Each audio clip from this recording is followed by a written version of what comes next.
அனைவருக்கும் வணக்கம். வணக்கம். திமுகவின் முதன்மை செயலாளர் சீனியர் அமைச்சர் கே நேரு அவரு 2 நாளைக்கு முன்னாடி லால்குடியில் நடந்த திமுக பொது உறுப்பினர் கூட்டம், அந்த தொகுதிக்கான திருச்சி மாவட்டம் லால்குடி. ஆமா, திருச்சி மாவட்டம் லால்குடி. அதாவது சிஎம் 2026 ஒரு டார்கெட் வச்சிருக்காருல, அதுக்கான கூட்டம் அது. அந்த கூட்டத்துல இவர் பேசும்போது என்ன சொன்னாருன்னா, நமக்கு இந்த பார்லிமெண்ட் தேர்தல் மாதிரியெல்லாம் 26 இருக்காது, பெரிய சவாலா இருக்கும். ஏற்கனவே பாஜக நம்மள ஒரு பக்கம் எதுக்குறாங்க, பாமக ஒரு பக்கம் எதுக்குறாங்க, இன்னொருத்தர் வாராரு, இருக்கிற கூட்டணி தங்குமாங்கிற மாதிரி பேசி விட்டாரு. ஆமா, அது பெரிய வைரல் ஆயிடுச்சு. எந்த டிவியை திறந்தாலும் இதுதான் டிபேட்டு. ஏன்னா இன்னைக்கு அதை அப்படியே மறுத்திருக்காரு. என்ன காரணம்? இல்ல, அதாவது அவர் சொன்னது, ஏன்னா சாதாரணமா யாராவது சொல்லியிருந்தா பரவாயில்ல, திமுக ஒரு சீனியர் அவர் பேசுனதுங்கிறது திமுகலயே எல்லாத்துக்கும் ஒரு பெரிய ஒரு அதிர்ச்சி ஆயிடுச்சு. காரணம் என்னன்னா, இப்போ திமுக ரொம்ப பலமா இருக்கு, ஒரு ஈஸியா 2026 200+ங்கிறது ரொம்ப ஈஸியா வந்துடும் எல்லாம் எதிர்பார்த்துட்டு இருக்கப்போ, ஒரு சீனியர் அமைச்சர் டக்குன்னு நீங்க நினைக்கிற மாதிரி ஈஸி கிடையாது அப்படின்னு சொன்னது எல்லாத்துக்குமே ஒரு ஒரு பக்குன்னு சொல்லுவாங்கல்ல, பக்குன்னு ஆயிடுச்சு. இது சம்பந்தமா என்கரேஜ் பண்றதுக்கு பதில் அவரு அதான் சொன்னார். அவரு யதார்த்தமா சொன்னாரு, அது பெரிய இஷ்யூ ஆகி கடைசியில் ஆலத்தூர் பாரதி அவர் அமைப்பு செயலாளர் என்ன சொல்லிட்டாரு டக்குன்னு, இல்ல அவரு நேரு பேசுனதெல்லாம் ஒரு சீரியஸா எடுத்துக்க வேணாம்னு சொல்லிட்டாரு. அதுவுமே அவரு நேருக்கு ஒரு சங்கடத்தை ஏற்படுத்திருச்சு. அவர் காரணம் என்னன்னா, இந்த மாதிரி விஷயங்கள் எல்லாம் தலைவர் பேசணும், பட் இந்த அடுத்த கட்டத்தில் உள்ளவங்க பேசுறது தான் பெரிய சங்கடம். பட் இது சம்பந்தமா அமெரிக்கால இருந்த முதல்வர் கூட நேருவை தொடர்பு கொண்டு பேசியிருக்காரு. அப்படியா? ஏன் தேவையில்லாம நம்ம ஒரு நீங்க யதார்த்தமா தான் பேசியிருக்கீங்க, பட் அது ஒரு சரியான சூழ்நிலை இருக்காது. காரணம் என்னன்னா, ஏற்கனவே கூட்டணி கட்சியில காங்கிரஸ் விடுதலை சிறுத்தைகள்லாம் அப்படியே வேற இடத்துக்கு துண்டு போட்டுட்டு இருக்காங்க, நம்மளே பேசிக்கிட்டு இருக்கோம். ஆமா ஆமா. இப்படி ஒரு சூழ்நிலையில நீங்க பேசுறது உங்களுக்கு ஒரு சாதகமா போயிடும், இல்ல வேற சாக்கா போயிடும். வேண்டாம், நீங்களே அடுத்த கட்டமா வேற ஏதாவது பேசிருக்கணும். அதோட வெளிப்பாடு தான் இன்னைக்கு. அதை ஒரு சமாளிக்கிற மாதிரி இல்ல நான் சொன்னது வேற, இங்க மீடியாலாம் திருச்சி போட்டுருச்சு அப்படின்னு சொல்லி சமாளிச்சுட்டாரு. நீங்க அப்படிதான் கிட்டத்தட்ட அவர் பேசி முடிச்சாரு. அது அவரை பொறுத்த வரைக்கும் பாத்தீங்கன்னா எப்பயுமே ஒரு யதார்த்தமா சொன்னாரு. காரணம் என்னன்னா, இப்படியே அலட்சியமா இருக்காதீங்க அப்படின்னு பேச ஆரம்பிச்சவரு தான் டப்ப டப்ப டப்ப டப்பன்னு பேசிட்டு போயிட்டாரு.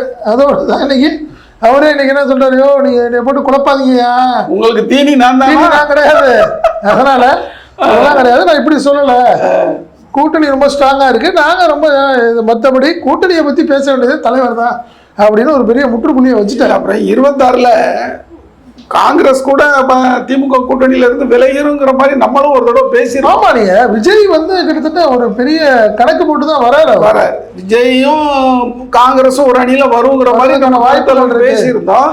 அதை முறியடிக்கிற மாதிரி இன்னைக்கு சைக்கிள் பேரணி ஒண்ணு உருவாகுது சென்னையில, தெரியுமா? ஆமா, இவர் தானே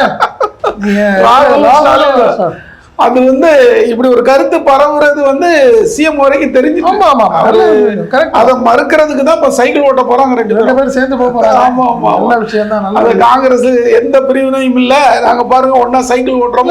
பாராளுமன்ற தேர்தலோட நீங்க சட்டசபை தேர்தல் காங்கிரஸ் தேவை என்ன, ஒவ்வொருத்தரும் ஒரு 5000 ஓட்டு உள்ளவங்களையும் சரி 10,000 ஓட்டு உள்ளவங்களையும் அலட்சியப்படுத்த முடியாது இல்ல. ஆமா ஆமா, ஏன்னா ஏற்கனவே ஏடிஎம்கே அப்படியே எதிர்பார்த்து காத்துக்கிட்டு இருக்கு. ஏன்னா அவங்களுக்கு அடுத்த தேர்தலில் என்ன செய்ய போகுது அதிமுகங்கிற ஒரு பெரிய கேள்விக்குறியில காத்துட்டு இருக்கிறதுனால சான்ஸ் கொடுக்க கூடாதுன்னு திமுகவும் நினைக்குது. இந்த நிலையில பாருங்க, பிஜேபி ஏடிஎம்கே திருப்பி கூட்டணி வருமா அப்படின்னு ஒரு கேள்விக்குறி ஆயிடுச்சு. இல்ல, வரதுக்கு வாய்ப்பு இருக்கு. நீங்க நயினா நாகேந்திரன் சொல்லியிருக்காரு, என்ன சொல்றாரு, 2 இணைஞ்சு வந்தா நாங்க மகிழ்ச்சி அடைவேன். நீங்க அண்ணாமலை இருந்திருந்தா இந்த வார்த்தை மாட்டாரு. நீங்க லீவ்ல போயிருக்காரு அண்ணாமலை, ஒரு 3 மாசம் லீவ்ல அரசியலுக்கு லீவ் விட்டு போயிருக்காரு. இப்போ பொறுப்பாளர் ஒரு கமிட்டி போட்டிருக்காங்க, அதுக்கு கோஆர்டினேட்டரா எச்ராஜா போட்டுருக்காங்க. எச்ராஜா போய் அமித்ஷாவை போய் பார்த்திருக்காரு, கூட ஒருத்தர் போனாரு. ஆமா, வாசன் போயிருக்காரு. அமித்ஷா ராஜா பார்த்தது வந்து சாதாரண விஷயம் தான். என்ன காரணம்னா ஃபார்மாலிட்டி என்னன்னா நான் பொறுப்பா இருக்கேன், நான் பார்க்க போறேன் அப்படின்னு சொல்றதுக்கு போறாங்க. பட் வாசன் போனது, வாசன் வந்து வழக்கமா பாத்தீங்கன்னா மோடியோட தான் ரொம்ப நெருக்கமானவர், அடிக்கடி அவரை பார்ப்பாரு. பட் இந்த முறை அமித்ஷாவை ஏற்கனவே 3 முறை கேட்டு 4வது முறையா அவருக்கு அப்பாயின்மெண்ட் கிடைச்சிருக்கு. அப்புறம் தான் போய் பார்த்துருக்காரு. பார்த்தப்போ அவர் தெளிவா ஒரு விஷயம் சொல்லியிருக்காரு. என்ன சொல்லியிருக்காருன்னா, அண்ணா திமுக இதெல்லாம் விட்டுருங்க, திமுக ஆளுங்கட்சியா இருக்கு. திமுகவுக்கு எதிரான வாக்குகள் ஒருங்கிணைக்கப்படலனா இந்த முறையும், அதாவது 2026 திமுக தான் வெற்றி பெறும். பட் எதிர்ப்பு வாக்குகள் வந்து நாளுக்கு நாள் அதிகமாயிட்டே போகுது. அவர் என்ன சொல்றாருன்னா, இவரை சொல்றாரு, விஜய் சொல்றாரு, அதை ஒருங்கிணைக்கலன்னா 4 அணியே ஆயிரும். கண்டிப்பா இந்த 4 அணியான சூழ்நிலையில் வந்துச்சுன்னா திமுகவுக்கு தான் வாய்ப்பு. அவர் என்ன சொல்றாரு, அண்ணா திமுக தனி, பிஜேபி தனி, சீமானும் யாரோட கூட்டணி இல்லைன்னு சொல்லிட்டாரு.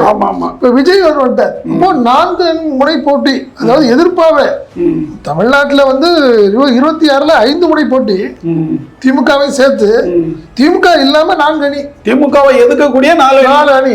அப்படி போனி வாக்குகள் பிரிஞ்சுதுன்னா, எதிர்ப்பு வாக்குகள் பிரிஞ்சுச்சுன்னா திமுக ரொம்ப சாதகமா போயிடும்.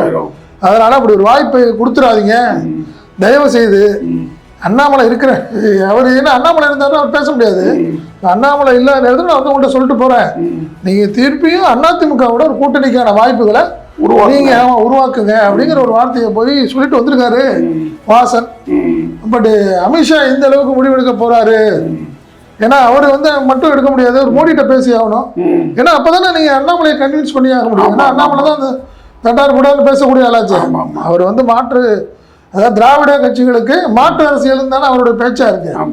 அதனால வாசன் பேசின விஷயம் எந்த அளவுக்கு சாத்தியம்ங்கிறது இனிமே போக போக தான் தெரியும். ஆமா, இல்ல இப்ப பாரதிய ஜனதாவும் அதிமுகவும் ஒன்னா சேரல அப்படின்னா விஜய் வந்து என்ன பண்ணுவாரு, அதிமுக கூட கூட்டணி சேர்றதுக்கு கூட வாய்ப்பு இருக்கு அப்படிங்கிறாங்க. வாய்ப்பு இருக்குதா? ஆமா, நீங்க அப்படி பாத்தீங்கன்னா விஜய்க்கு ஒரு பெரிய தர்ம சங்கடம் என்னன்னா, முதல்வர் யாரு, இன்னைக்கு வேற முதல்வர்ங்கிற கார்ல வர அப்படிங்கிற சிஎம்னு போட்டு 2026 வர்றாரு, அந்த கார்ல வர்றாரு, அந்த அளவுக்கு வந்துட்டாரு.